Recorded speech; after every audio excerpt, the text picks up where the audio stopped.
Halo teman-temanku semuanya, dimanapun kalian berada. Semoga teman-teman selalu dalam keadaan yang sehat dan selalu dimudahkan dalam mencari rezeki. Berjumpa kembali bersama channel Yulian Story, channel yang berisikan tentang konten cerita romantis yang diberi latar belakang berupa video pemandangan alam. Pada kesempatan kali ini di hari Selasa, tanggal 3 September tahun 2024. Untuk kali ini saya menghadirkan kisah terbaru ya teman-teman. Dan untuk kisah kali ini menceritakan tentang seorang perempuan yang bernama Devina, yang saat ini berusia 24 tahun. Meskipun usianya terbilang cukup muda, tapi Devina ini merupakan seorang single parent yang sudah mempunyai satu putra yang dia titipkan pada mamanya di kota Solo. Dan setelah bercerai dengan mantan suaminya, Devina memutuskan pindah ke Surabaya untuk mencari nafkah untuk putranya yang masih kecil. Dengan hanya bermodalkan ijazah SMA, Devina nekat melamar kerja di salah satu perusahaan cukup besar di kota Surabaya. Pada awalnya, Devina bekerja di perusahaan itu biasa-biasa saja dan lancar tanpa hambatan, dan bekerja seperti biasa layaknya bagian administrasi. Namun semua berubah ketika pada penghujung tahun, di mana banyak sekali pekerjaan yang harus dikerjakan karena terkejar deadline laporan akhir tahun perusahaan, sehingga mengharuskannya bekerja lembur di kantor.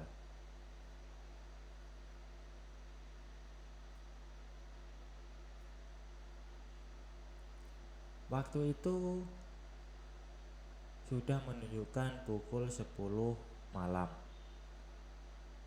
Devina melihat di sekitarnya sudah tidak ada orang. Dia berniat untuk membuat kopi di dapur kantor.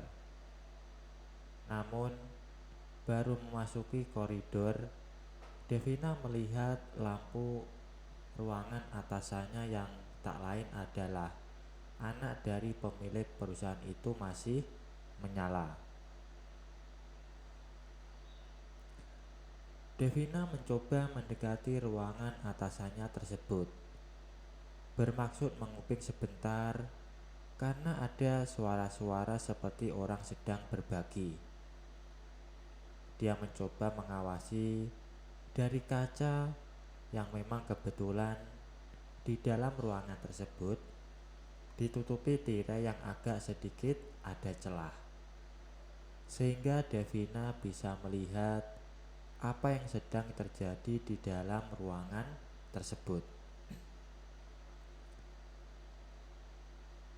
Devina cukup terkejut dengan apa yang dia lihat di ruangan itu. Ternyata atasannya sedang berbagi dengan salah satu teman kerja Devina. Namun tiba-tiba Devina teringat dengan tugas-tugas pembukuan akhir tahun yang harus segera dia lanjutkan. Dia bergegas menuju dapur untuk membuat kopi agar rasa kantuknya menghilang. Ketika dia selesai membuat kopi dan bergegas kembali ke meja kerja, tiba-tiba pintu ruangan atasannya tersebut terbuka.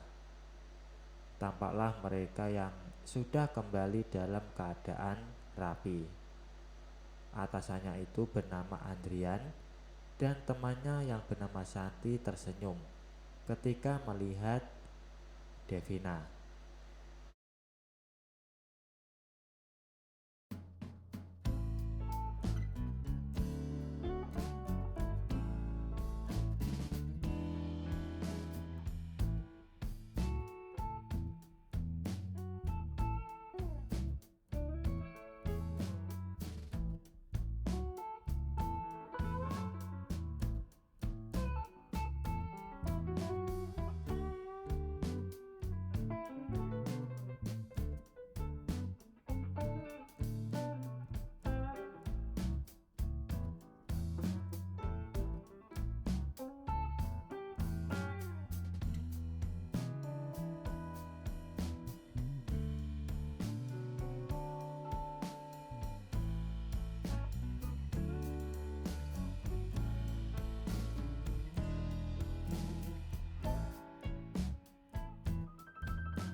Sedikit gambaran tentang Pak Andrian. Memang belum terlalu tua. Umurnya masih 30 tahun. Namun karena dia adalah atasan sekaligus anak pemilik perusahaan itu, maka mereka semua memanggil beliau dengan sebutan Pak. Wajahnya cukup ganteng. Maklum, ia adalah keturunan Chinese. Memikirkan hal tersebut, keinginannya mulai datang. Devina menengok di sekelilingnya sudah benar-benar sepi, tidak ada seorang pun. Dia mulai memikirkan aset Pak Andrian yang memang cukup unggul, walau samar-samar dia lihat barusan. Dia pun mulai berulah sendiri memikirkan aset atasannya tersebut. Maklum sudah cukup lama juga Devina tidak pernah mendapatkannya. Namun tidak berapa lama Devina dikagetkan oleh satpam yang sedang keliling mengecek keadaan kantor.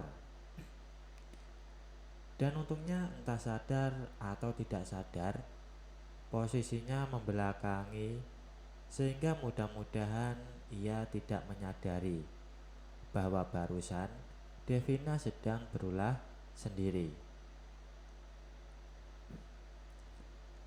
Kemudian satpam itu menyapa Devina dan ingin menemani Devina. Siapa tahu dia takut sendirian. Devina pun sempat menolak keinginan satpam tersebut.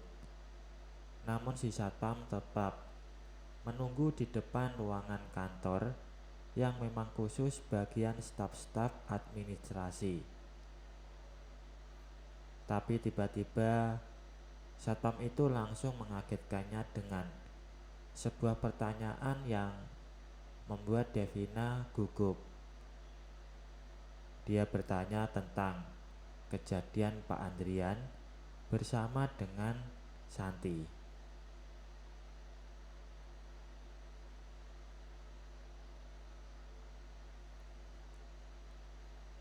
Devina pun yang tak ingin terlalu menanggapi pertanyaan tersebut, dia tergesa-gesa berjalan menuju lift berbarengan dengan Pak Anto.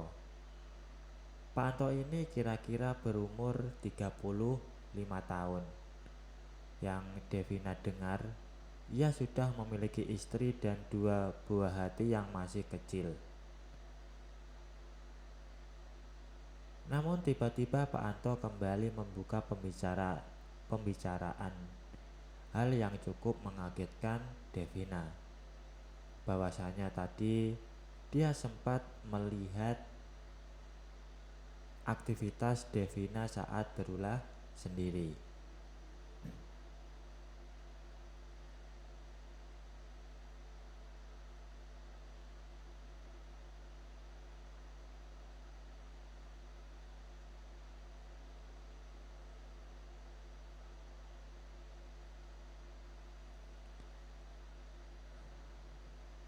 Kemudian di dalam lift tersebut Pak Anto ingin mengambil kesempatan, namun didorong oleh Santi atau Devina karena di dalam lift tersebut ada CCTV. Kemudian Pak Anto pun menyarankan untuk mengajak Devina mencari ruangan kosong di kantor tersebut. Setelah kejadian di lift ketika Pak Anto yang tiba-tiba ingin mencari kesempatan, Devina hanya diam saja. Entah karena sudah terbawa suasana, karena melihat apa yang dilakukan oleh Pak Andrian dan Santi, atau karena Devina masih kaget atas apa yang barusan terjadi, terutama ketika Pak Anto memergokinya berulah sendiri di kantor.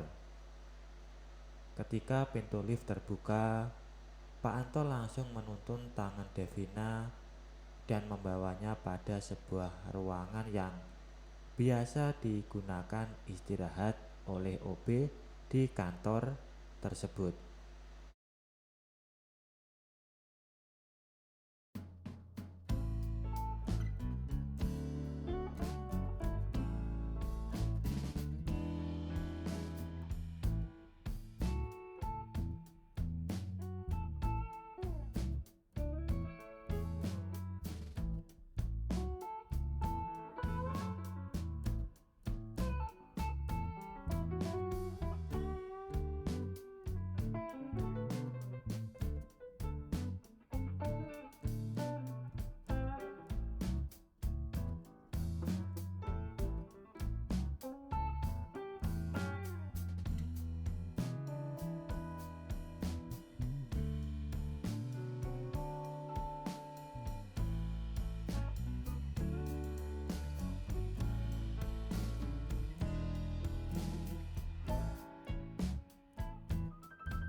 Setelah melihat jam, Devina langsung terkaget dan mulai beres-beres karena takut kemalaman sampai kosan. Saat itu jam sudah menunjukkan pukul 12 malam. Setelah beres-beres, Devina dan Pak Anto langsung bergegas keluar ruangan. Untung saja temannya Pak Anto yang jaga di pos tidak tahu dan tidak curiga apa yang sudah mereka lakukan barusan. Sambil menunggu mobil taksi online yang Devina pesan, dia ngobrol sebentar dengan kedua satpam tersebut yang bernama Mas Rian. Tak lama kemudian mobil yang dia tunggu akhirnya datang dan Devina pamitan dengan kedua satpam kantornya tersebut. Setelah lembur dan kerja keras bersama Pak Anto semalam, Devina memutuskan untuk bermalas-malasan saja di kosannya hari itu. Karena kebetulan adalah hari Sabtu di mana Devina tidak perlu datang ke kantor dan bisa melanjutkan pekerjaan deadline yang semalam tertunda di kosan. Setelah berjam-jam mengerjakan tugas-tugas deadline kantor, badannya mulai terasa pegal-pegal.